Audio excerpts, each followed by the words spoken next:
This is an important instruction. This one says right here, if you find that Mr. Kaarma was justified in his use of deadly force, you must find him not guilty of deliberate homicide. And on a verdict form,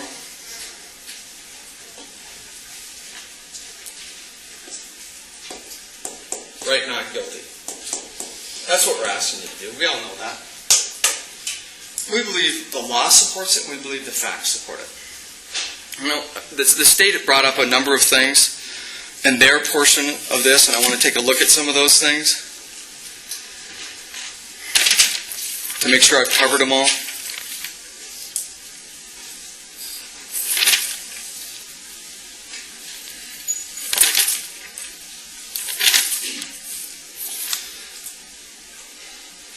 You've heard all the evidence in this case, and you will be the judges of it.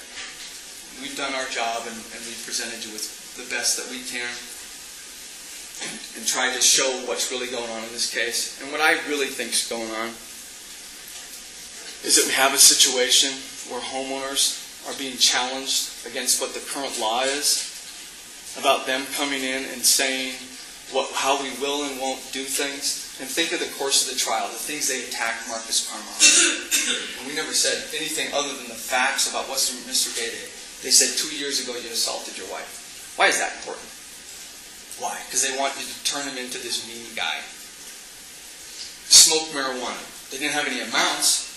But remember when they put that bong up 2-3 different times. Why? They want you to get away from the facts, get away from the law, and into this, he must be a bad guy. But what I thought was really telling about this case was when you got to hear Markus. And you got to hear him, got him up on the stand, but you heard him through the phone calls. And he may have said some inappropriate things. He'd just been charged with deliberate homicide, hadn't slept, and gone through a pretty traumatic event. But just hearing him, hearing his voice.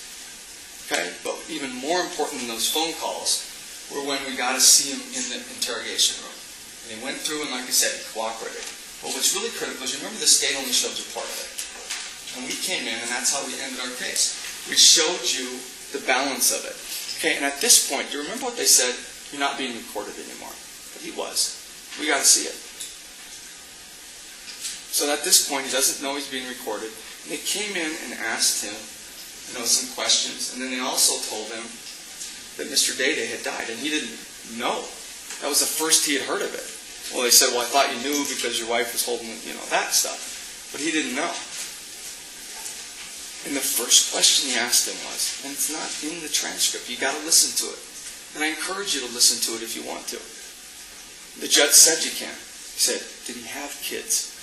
It's the first question he asked. I think that tells you what kind of person Markus Kaarma is. He's not the animal, the monster that they want to make him out to be. It's the first question. They said, well, no, he's 17. He didn't know. Even Officer Jones thought this young man was 25. But it doesn't matter. We didn't know this was Darren Day. We didn't know who it was.